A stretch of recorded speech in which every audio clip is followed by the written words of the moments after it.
Nation. Welcome to an episode of Podcast, the podcast where you don't have to be Packers fan, but it sure does help. I'm your host, Tom. I'm here with the Twitter MVP, Grossi, and today we are joined once again by a man who just keeps a man who keeps on blowing up the internet with everything that he does, whether it's being featured on the YouTubes in which he's having mobs of people surround him just trying to get a piece of that Kurt Benkert, whether it's blowing up the internet with Aaron Rodgers, Jordan Love, and Matt Flynn last week, or whether it's doing a face swap today and everyone going, wood. Ladies and gentlemen, Kurt Benkert. Thank you, my friend. Thank you. It gets better every time. We got a lot to talk about today. We missed a few. We missed a few things. we really let the events pile up this time, and I was in the middle of a move, so had some stuff going on. Wasn't able to pop on, but the setup's ready. We're all good to go, and we have a lot to catch up on. We are rocking and rolling, and there you go. We already got donos. Kurt was the leak. So I was the leak. If people but are Jordan unaware, also said he did it. Yes, that is very true. Because if people are unaware, because people were hitting my DMs about this, they're like, have you talked to Kurt? And I'm like, like people legitimately didn't think it was a joke. Like there were some people who were like, wait a minute. Like, did Benkert actually? I'm like, no. I had so many people DM me, be like, you fucking clown. Like, don't fuck with our quarterback. I'm like, are you blind? Like, what is going on? Like, I had not death threats, but I had legitimate threats of like, don't you fuck with Aaron Rodgers. Like, this is a special year. I'm like, oh my God, I'm adding value to this social media year, if anything. Oh, 100%. You're adding above and beyond. And for those just trying to do my part, have no idea. They're just like, listen, the internet and I are not friends, but you somehow made it to the show. No clue. If you have no idea, what wound up happening was there was a story that came out. It was live on air, and it was with Boomer, and he was like, here's a text message, and they read it on air from a trusted source. Was it his direct circle, inner circle? It was one or the other. It might have been direct, might have been inner, from Aaron Rodgers' inner circle, that Aaron Rodgers was ready to hold the Super Bowl ransom unless COVID protocols were changed, and he turned to Jordan Love and he said, be ready, kid. Be ready. And listen, before all this blew up, I saw that and I legitimately cackled, and then I put my phone down and was like, no one's going to buy this. And then pandemonium. It was amazing. Aaron Rodgers pops up on the Twitter and he's like, oh, here we go. The best part is even before that, some other dude, I forget the guy's name, I know he was referenced today on the McAfee show, was just basically like saying how Aaron's a jerk and this and that. So we were already like trying to like make fun and make light of it because Aaron's the exact opposite of a jerk. Like everybody loves him. Like we all love being around him. Like he's our fearless leader, leading us on social media. But like we all love the guy. Like he's awesome. And so just all the outside like randomness of like he's a jerk, he's terrible, like he's selfish, like people are so fucking stupid. Well, it's funny because the minute that you guys started like going off, I was like, we've talked about that literally on this show. Yeah. Because like when all the COVID stuff was going on and vaccines and everything like that, like you came on and was like, listen, like this is not what the locker room is like. Like it's light. We're all having a good time. And like, I feel like that bled out onto the internet, like onto Twitter, because the back and forth was amazing. So like you had Aaron Rodgers asking if Kurt Benkert was the source, and Benkert responding with a world-class picture of who was Benedict Arnold. Yep. And that set off a firestorm. That may have been my most like well thought out tweet. Like I've had some good ones. Like some of the stuff with Florio, I think I definitely did a good job there. World class. But like this would have been like, I don't know what else I could have found on Google that would have like topped that. That was perfect. That's in Jeopardy form, like just a bunch of memes all coming into one to create one super meme to just create a shit storm, and it was amazing. And then I started getting the threats.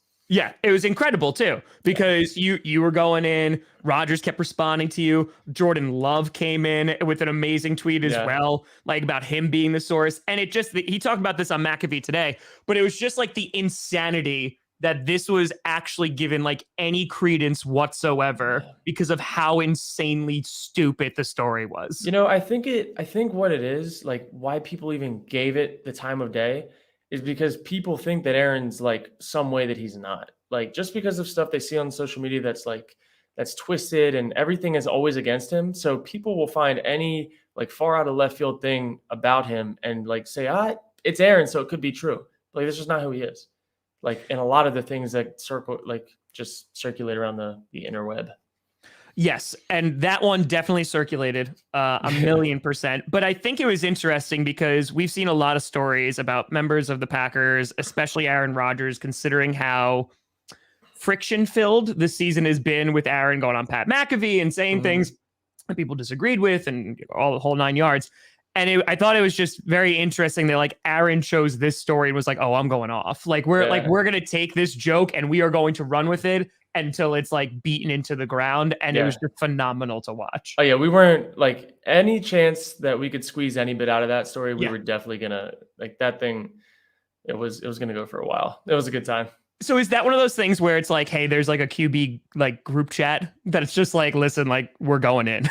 There was a QB group chat. I won't leak because I'm not a real Benedict. You're not the leak. You're not the leak. There was a group chat because at the time, so like it was like after practice. I think it was Friday. So like after practice, we all like leave the facility, go do our own things.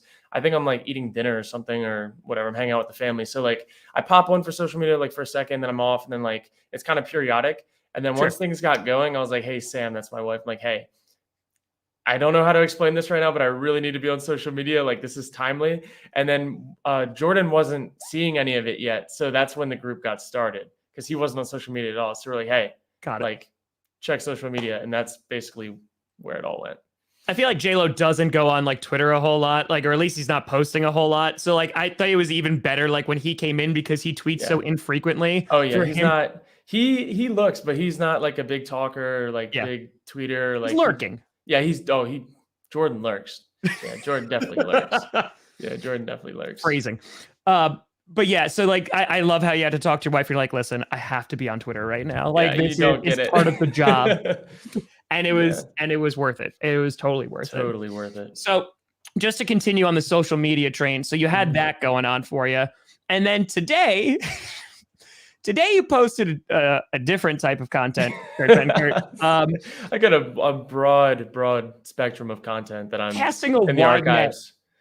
And I think you definitely pulled in some fish or something today. I pulled in a lot of what I shouldn't have pulled in today. Because folks, if you're not aware, Kurt Benkert posted a face swap today. Give people a moment to absorb this in. Context. So this app went viral like 2 years ago. I think it was in quarantine. It was quarantine. Everyone was at home. This app came out. Everyone was like posting their shit. And so this got re-brought up in our quarterback room. Like we were talking about this app from a while ago. And so I left the meeting, immediately downloaded the app, and I was like, let me see if I can come up with something. And I went to my headshot picture that I already kind of had long hair. So I think that's why the hair was so voluptuous in that picture. But I put the filter on. I was like, whoa, wait a minute. I got to use this for something. So I let it kind of like marinate for a week of like how I wanted to do it. And today was kind of a dry day. Yeah. Today was kind of like a dry day, like not really much going on, like social media wise. Wasn't dry anymore. I just, yeah, exactly. Yeah. A lot of the comments were the opposite of that. Anyways. So I tweeted it and I said, I think I said hold up or something like that because I knew that would stir the pot, and it definitely stirred a lot of pots. So I have so many questions now. Yeah. So you sat on it for a week. Yeah, because I was like, do I want to post this? How do I want to post this? Because I knew it would be funny. Like, my whole thought process on a lot of stuff is like, one, is it witty? Is it like something that people like will interact with as like informational or whatever, or is it like something of like sharing what I'm doing in life, or if it's a funny thing and is it crossing the line? And I'm the type of person that I want to tiptoe on the line, but I don't want to cross it. And so it took me a week to realize that, or to figure out, like, was this going to cross the line? And I didn't cross the line. And I came to that conclusion, but there were a lot of comments that definitely crossed the line, so I had to delete it. But it was definitely worth a good few laughs today. And I think that picture's probably on a lot of people's camera rolls, and it'll be saved for a long time. It'll definitely resurface. Oh, it's not going away, buddy. Yeah, no, it's on the Packers subreddit right now, and they're thirsting real. And listen, your Thirst Trap Thursday blew up on Packers Twitter last week, and I was honestly anticipating. If you're telling me you had it for a week, I'm surprised you didn't post it then. I saved it. Sometimes I know that if I post something, it'll take over the spotlight on like certain things, because I'm not afraid to like put myself out there or like make something that's like a little bit, like I said, crossing the line or towing the line. Risque. Yeah. I'm not afraid to like post stuff like that. Some guys, their brands are different, but my brand is like, I just am who I am. I just have fun and just kind of, I just vibe a little bit. But that was definitely, that was a good one. I mean, I had coaches text, like old coaches text me, I had old player, like teammates text me. I had a coach text me. This is what he said. This shit was so funny. He said, he just screenshotted it and sent it to me, bro, with like a bunch of laughing faces. And I said, that shit was so funny. He said, I'm in the airport and I'm busting out laughing. And everyone was looking at me like I'm crazy. He said, that's clearly the funniest thing I've seen in 2022. And I said, don't worry, I have a lot more in store. It's a long year. Baby, we just getting started. It's only January 11th. Yeah. Yep. And now, see, the problem is now that Aaron Rodgers has long hair. Mm-hmm. You have long hair. J-Lo does not have long hair. Yeah. But I mean, now it's like a ranking system of like, okay, face swaps, who's making the most on OnlyFans? Like, that's I think it's a valid question. I'm not gonna lie, I had face swaps of other people in my phone that I was like waiting to make content with, but I didn't want to bring them into it. But like, I had so much in my mind, like brewing of like how I wanted to go about this, because it was going to be so funny, but it wasn't the time. So, I mean, So when you turn to Sam and you say, hey, I need to be on the internet for a little while, does she know you're posting that one? Because I showed her that one this afternoon, and I showed her some of the comments. I was like, yeah, I had to delete that. And she was like, you knew what you did. You knew what you were doing. She's a lurker too. Like she doesn't really, I don't even think she has a Twitter anymore, but she'll she'll Google Twitter to catch up on stuff, but she doesn't like Twitter just because she hates the negativity. But she definitely but she'll give me like feedback and stuff on a lot of stuff I post, like, oh, that was really good, or like, ooh, that one was like she's not afraid to tell me. So it's been fun to have her like as my thought wall, just to absolutely bounce ideas off of, and you're just like, hey, listen, I look better in a ponytail with this picture, but regardless, I think that your DMs were definitely going to be filled with something after that picture. So deleting it, maybe it's just for different social media. Maybe it's for different ones. Yeah, maybe. This isn't the only thing you've done on the internet. Just to stick with the theme here and round this out. Mm-hmm. So you were involved in a video with Destroying, who is a very popular YouTuber on this platform, in which you hosted some one-on-ones in Green Bay, Wisconsin a few weeks ago. Yep. And you were hyping it up because the one that kind of went viral was that one guy like making that amazing like one-handed grab. Yeah. And like, it was incredible. And you're like, this video is going to be insane. Yeah. And the video came out, yesterday or 2 days ago? I think. I don't know time anymore. Yeah. Came out yesterday. And there was a crap ton of people there on a random Tuesday. It was insane. There was easily 500 people, probably close to like 750 to 1,000. Like 1,000 might be pushing it. But at the very beginning when we got there, we thought that, like, as we pulled up to Titletown, if anybody's been there, we pulled up on the far entrance where the apartments are and walked up the stairs, across, and then down the stairs. So there's it's like a further entrance. Yep. And we were looking on the field, and like half the field was completely covered. And we're like, damn, did we like schedule this on a bad night? Like, there's already some event going on. Like we thought there maybe be 50 to 100 people.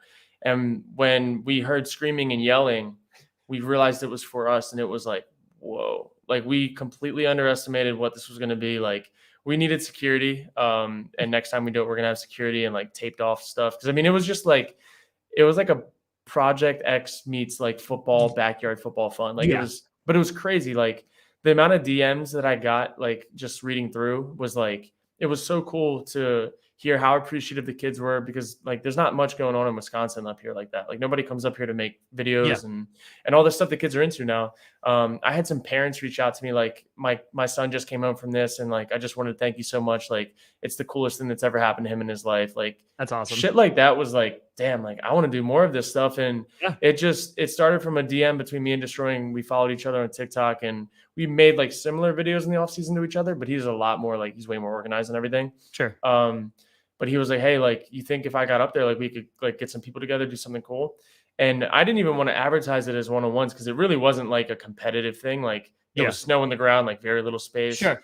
And for like liability purposes, like we weren't going to just do that at Town. So the fact that it was more of like a backyard, like throwing the ball around, like playing ball, like, I mean, it was so cool, man. It was really cool. I mean, it has to be, like you were telling me when you went out on the field to take a knee, like you're hearing Benkert chants, right? And like it's that there's a pretty significant divide from like the internet realm, right? Where you can have like fame, popularity, what have you. But once that manifests itself in like real life and for like physical people who are swarming you, because that's what it was. Like you got lost in the beginning of the video. Yeah. You're just like, I got caught up. Yeah. Like, I mean, how does that feel? Like, just like that is how much like of essentially like a folk legend you've already become in Green Bay. I think for me, like, it wasn't so much of like, oh, this is really cool for me. It was like, I'm thankful that I'm in this position to be able to do this and give like people and kids and just in general fans, like somebody to look up to and like look forward to interacting with that I wish that I had when I was a kid. And that was like one of my biggest things was like, I wanted to, if I ever got into this position, I wanted to go about it a certain way. And I'm glad that I like didn't get shied away from that. With like, I don't know, people are weird nowadays in a lot of this stuff. And a lot of people are really old school. And I'm glad that I didn't let that like deter me from wanting to do and be who I am, while still getting my job done. Like I still go to work and like I work my ass off and stuff, but I wanted to show people that you can do both sides of this, and be accessible to fans, like to an extent. Obviously I can't make myself available to everybody, but to be able to do events like this and like do things differently than a lot of people are doing it. I just wanted to be able to be in a spot where I can be that example. Yeah, I saw MVS and Stokes were there as well. That was so cool. Yeah, what was their kind of takeaway from that entire event? Like, were they there the whole time chilling? They were there most of the time, yeah. And I hit up a few of them, and I was like, hey, like this event's going on. Like, if you want to come up or come through, like, just it'd be cool if you went and showed some love. And then there were other teammates that I didn't even reach out to because I wasn't even sure if they'd want to show up.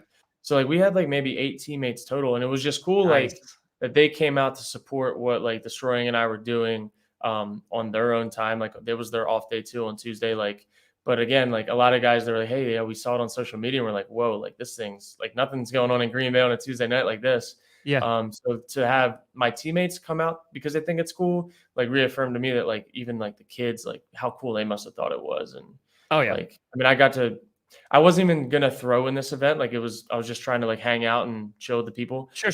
But the quarterback that they brought out of the crowd to throw was just a random high school kid. He wasn't getting the job done. So then the Kurt chant started, and I was like, all right, well, I can't like let them down. Like I had to go out and throw. Just started throwing back shoulders and over the top and stuff. It was pretty cool. But like now those kids will be able to say like, yeah, I caught passes from Kurt like in Titletown. Like a lot of people would want to probably say that, and I know I would when I was a kid. Like thought that shit was cool. So. I mean, listen, you and I already talked about this. You know, I'm still auditioning for wide receiver, you know, so I mean, it's just going to be one of those days where it happens. You're just going to show up. So, you know, could have been your day. Throw me the ball. That's it. And then I'm going to make it my profile picture forever. Like that's just how it's going to roll. So the end, though, I saw the video like ended in a fight in which like typical high school fashion. Yeah. So fights are like doing it. So like after this event, basides we need security next time. Yeah. Is this something that going forward, like you definitely want to endeavor in, kind of just like whether it's giving back to the community, doing like show facing and, you know, meet and greets and that kind of stuff? Yeah, we so I actually went out to dinner with Destroying and his like videographer and the guy who helps him run the stuff after the fact, and they're planning on going on tour. I don't know if they've like announced that yet, but they're going to announce it eventually. They plan on doing that stuff all around the country.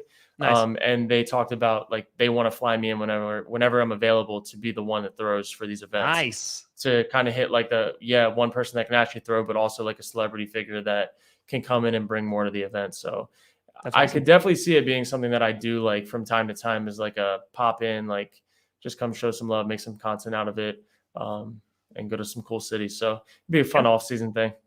Yeah. I mean, you got the time in the off season, right? Like it's just about doing that real quick, just because I saw that this was posted before. Inject with a $50 donation. Big time. Is there any team you're looking forward to, want to play against in the playoffs? And we want to know who you want to destroy with that victory knee. I think the knee, hopefully the knee will be on the shelf for a while, and I won't be dressing because that means something bad happened. But team that I really want to play, I want to play an NFC team in the Super Bowl. I don't give a shit who it is, but I just want to get the Super Bowl, and I want to play against I meant AFC. I meant AFC. I want to play against an AFC team in the Super Bowl. I don't care who it is. I think all the NFC teams, like, I've played against all of them at one point, or been a part of a team that's played against them. But I want to play against an AFC team in the Super Bowl. I don't care who it is. I mean, out of the 4 playoff teams that you could play next week, you beat 3 out of the 4 of them. So yeah. Just saying. We're one track mind right now. Try to get one game in the next game, and then like we know what our goal is. That's across the board. Like you can just, as much as like last week, we wanted to go in and win the game. Like it's hard. It's a hard week to mentally like get through, and I think you could kind of tell, like, just from my like observation on the sideline, you could tell some people were like maybe protecting themselves a little more than they normally would have. In a typical game. But I mean, it's smart in a way. Like, I mean, we need everybody we can get. And I'm really excited that we're getting all these pieces back for this stretch. I mean, to say, what are we? We're 13-4 now? Yeah. 13-4 first round bye with 3 of our 5 all-pro players having not played almost the entire season. Like, people would be very happy about that. Now they're not even out for the entire year. We get them back. Like, it's been cool to see all these young guys and all these like unknown guys step up throughout the course of a season, and how like our coaches have adjusted our game plans depending on who's up, who's not. Like, this has been like, we're in first place right now for a reason, and it's like such a collective effort. Like, yes, Aaron's playing lights out per usual, and Devontae's having a hell of a year, but like when LaFleur talks about like it's been a group effort, like it's been cool, because I don't really think many people have missed a beat. Like, you haven't seen a crazy drop off when a new left tackle comes in, or a third left tackle comes in, or your third running back has to play, and you got a guy off the street that comes in at DB and is now going to the Pro Bowl, or like, it's been one after another of like of a missing piece that isn't really missing, and it's just going to be an upgrade when they get back. And I mean, it's crazy, dude. It's been cool. It's a phrase, right? Like, next man up, but like I feel like it's gone above and beyond for the Green Bay Packers this year. Like, for you to not really have that much of a decline in talent, skill, and performance when you're putting, your 4th string left tackle out there. I mean, I think that just speaks to the entire team as a whole. Yeah, it's like Goot obviously does a hell of a job. Like, the guys that he's been able to bring in that haven't just been like bandage work, they've been like contributors. That shit's crazy. Like, I would love to compare that to other teams in history that have had all these injuries and all these different people that have had to play, and what it looked like. And I also think like our coaches, man, week to week, I would say, like, for fans, without giving too much away, like, look at what we do in critical situations on like third downs when we play against certain teams with certain players that we have. Like, how do we attack them? And like, without giving out too much, like, our offensive plan looks different week to week. And we're not one of those teams that's like, we're just going to run our shit and it's got to work. Like, we scheme people up crazy. We like personnel people up crazy. And it's just been cool to see a complete collective effort across the board. And that's why you see like Luke Getsy and Hackett are both getting interviewed for head coaching jobs. Like, like, our coaching staff is deep. Our players are deep. Like, our personnel department does a crazy good job. I think that it's just been cool because around the league, people can see this as a blueprint of like how to weather a storm and still stay on top. Well, it's funny because, Aaron has been asked this a million times. And so have other players, like this idea of like the last dance and what have you. And after talking to all the players, it's kind of this mentality of like you said, it's one game at a time, like, let's go get a ring. We have a shared collective goal, and that's it. Have you gotten a chance yet, as the regular season is over now, have you gotten a chance to be like, holy crap, man, like, I'm not even supposed to be here. Like they had the QBs. I just flew in and then they were like, don't get on the plane. And now where you are, you're the number one overall team in the NFL. You're the best record in football. You're the number one seed. You have a bye this week and you're 2 games away from the Super Bowl. Has that happened yet? Like that reflection, or is it I'm so laser focused on what these next few weeks are going to bring? I'm not going to lie. I haven't had that much time to reflect on it. Like I'm pretty like, as much fun as I have off the field and with all the social media stuff, like I'm very locked in on my job and like I know what my role is. And like at the end of the day, like when our defense doesn't play great, like it kind of pisses me off some because I feel like I have a stamp to say in it. Like when I'm on, like I run scout team all week. I do a lot of the walkthroughs all week. Like I feel like it's part of my job to it is my job to get the defense ready. So like there's some pride to that. And I take my job very seriously. And it's just, I think after the season, I'll have time to reflect, but like, I think it's just not just like tooting my own horn, but like everyone across the board, like on our team, like owns the hell out of their role. And whatever it is, like you don't hear people like bitching about like wanting more, or, like it's just like head down. Like, we want to ring. Like whatever role you play that week, whether you're starting, whether you're on the bench, whether you're just calling out personnel with a headphone on, like shit doesn't matter. Like it's all to win the game. And it doesn't matter how we win. Just have to win. So I think a lot of people have really embraced that mindset, and it's obviously paying off. Yeah, no, I would 100% agree, because after this year, there's so much uncertainty that it's kind of like, why even bother thinking about it? Like, who knows, like where the QB is going to be? Like, who knows where Tay is going to be? And then like, even for you, right? Like there has to be like that level of uncertainty. And it's like, listen, that uncertainty will look a whole lot better if I have a Super Bowl ring. That's like literally, dude, that's where my mind is. And I think last year really, really got me mentally to the point where it's like, I'm just going to take it day by day and not in a, like, I'm going to attack each day. Like that's the one I got. Cause I mean, a year ago today, I was just driving back from Atlanta to Florida. We had just sold our house in Georgia and we're just moving back to Florida.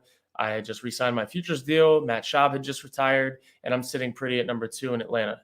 And I am told they're not going to draft a quarterback. And meanwhile, I get cut. They bring in Rosen and they sign Felipe Franks, and both those guys are in the 53. And like, then I am in limbo and I don't have a job. And then I get a tryout with the Packers. And like, a year ago today, I thought I was going to be the number 2 in Atlanta next year or this year. And that shit changes so fast. And I had worked for 3 years to get that opportunity, knowing I was never going to beat out Matt Schaub because he'd been in the league for 17 years. It just was what it was. So I had worked for 3 years anticipating like, oh, next year's the year. And that shit blew up in my face. So this year I switched gears. Like I kind of went back to the drawing table of how I wanted my mindset to approach, like what is my life in the NFL going to look like? And one, I'm going to enjoy the hell out of it because it's not guaranteed. I didn't even have a job last year, like for a couple months.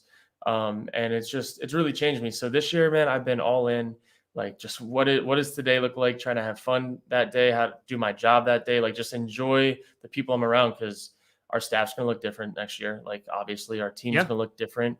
Shit, I might not even be here. Who knows? So that's just it's really changed me, but I think it's allowed me to enjoy this season like to the most. Like I won't regret anything about this season, no matter how it turns out.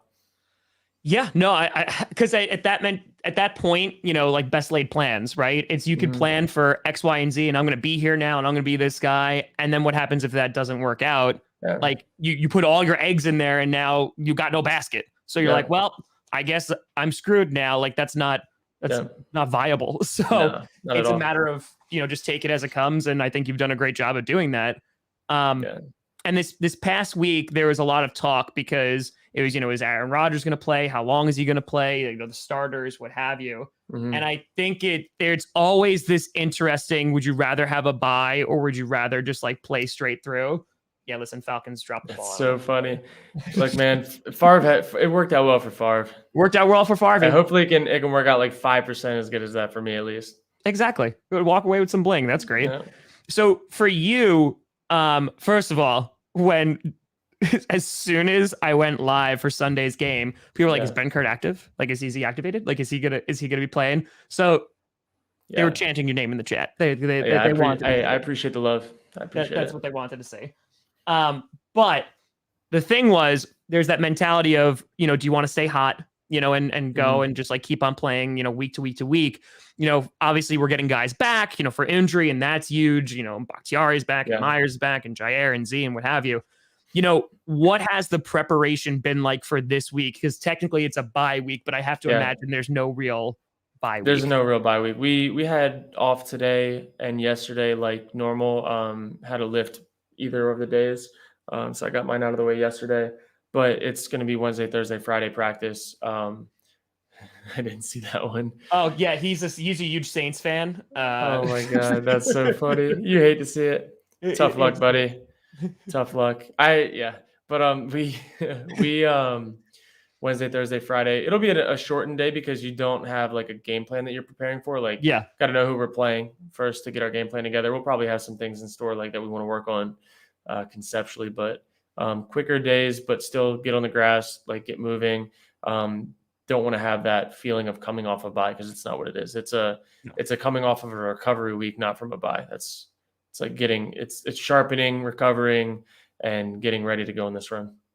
Exactly. And for you and like the guys and just kind of the feel of the locker room right now and just like the feel of the team, as obviously you have some experience there, but there's a lot of young guys on the team. Then you have like that mix of like vets as well. Are there like the nerves?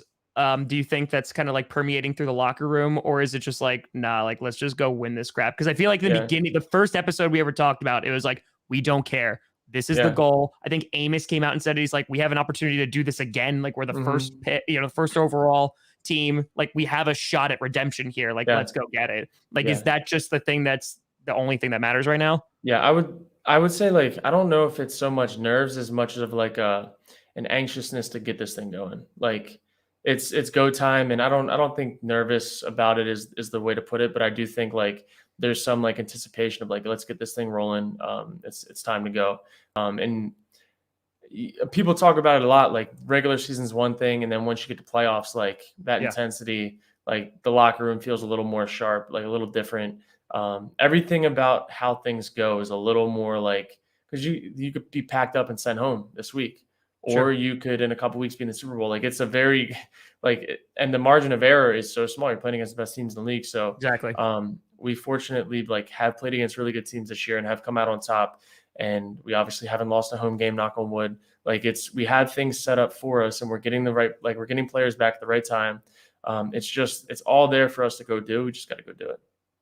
Yeah, I think that's the best way to put it, because it's, hey, 2 games and we're in the Super Bowl. 3 games and we're Super Bowl champion. Yeah, I mean, even if you look at last year, like I wasn't even on the Packers last year during the Super Bowl run, and I was watching the NFC Championship game. I'm like, damn, like you guys got screwed. Like if you calls go different, like this should not have been how it should have been. Like it shouldn't have played out how it did, and then it would have been Packers in the Super Bowl instead of the Bucs. And it's just like you have to set yourself up to where calls can't influence the game. So you gotta be able to beat questionable calls that don't go your way, because sometimes it will go your way, but like you have to be playing well enough that you can overcome all types of adversity in these games that are so final. Yes, the finality is very real in the play. Like that's what makes football so unique, because like all these other leagues, like multiple games to potentially go out and win. If you're off one night, okay, you can come back the next night or the night after. Not in football, like not in the NFL. Like it's done. That's why people love it, man.